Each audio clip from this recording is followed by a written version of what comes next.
In today's lecture, we are going to study about the coefficient of resistance of material.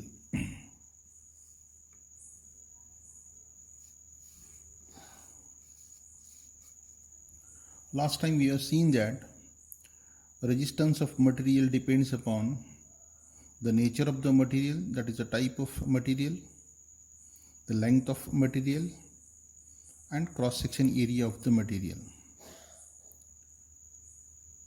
There is a fourth factor, that is the temperature. Resistance of the material also depends upon the temperature of the material. The change in resistance due to change in temperature of the materials depends upon the type of material, that is the nature of the material. Which means that if we change the temperature of the material, the resistance of the material changes. It may increase, it may decrease, or remain constant. That depends upon the type of material or nature of the material. Therefore, change in resistance depends upon the material type. Namely,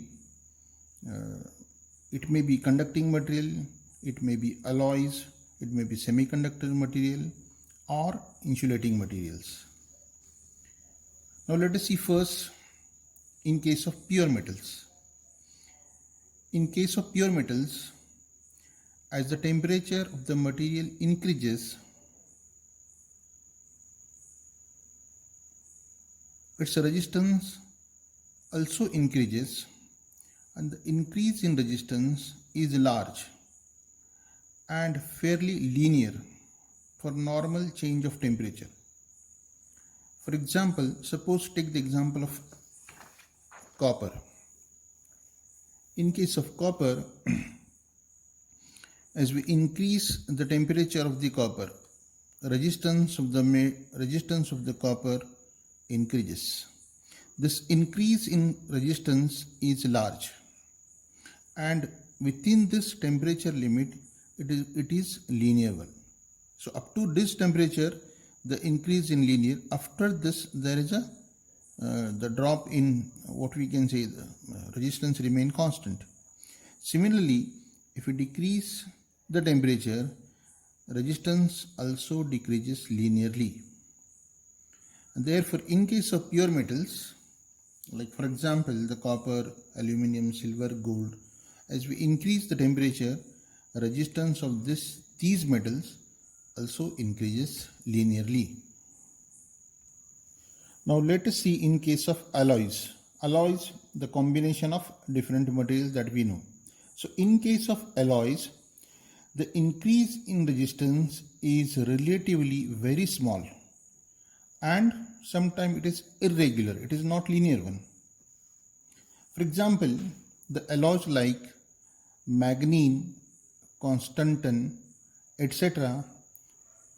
Are the alloys where there is a slight or small increase in resistance due to a rise in temperature, and that we can sometimes consider equal to 0.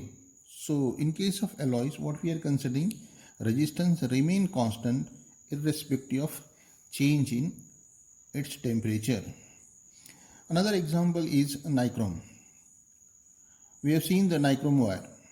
Nichrome wire basically used as a resistance material. In case of nichrome, the increase in resistance is also very small with a rise in temperature. Such materials are used mostly as a resistive materials in electrical appliances. Now let us see in case of insulators, semiconductors, and electrolyte materials.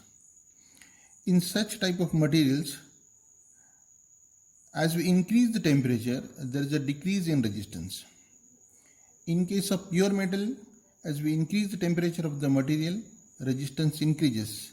In case of alloys, there may be slight increase in resistance. But in case of insulator, semiconductors, and electrolytes, as we increase the temperature of the material, there is a decrease in resistance of the material.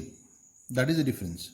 So in case of pure metal, as we increase the temperature, its resistance increases and the increase in resistance is large. In case of alloys, there may be slight increase in resistance. In some alloys, what we are considering, there is very slight change in the resistance that we can consider equal to 0.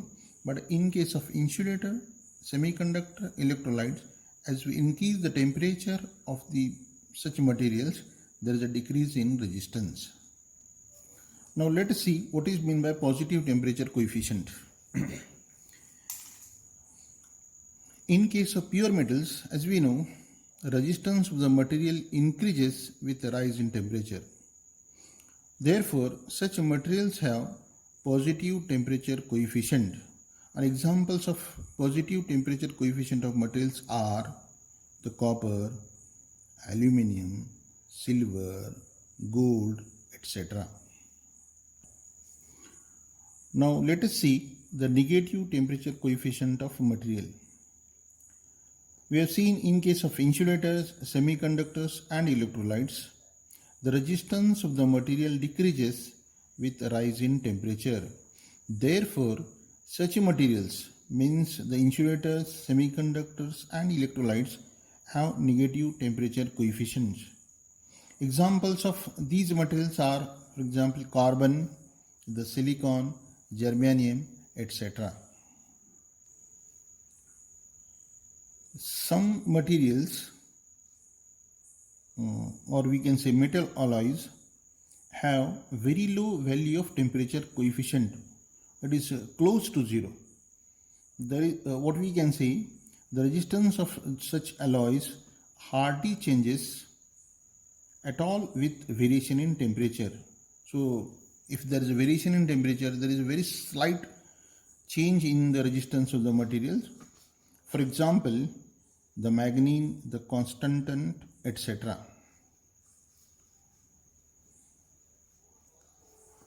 In first year, we have studied the definition of temperature coefficient of resistance.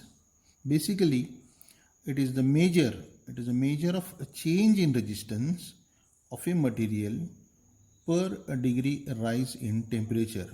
That we know we can denote it by alpha.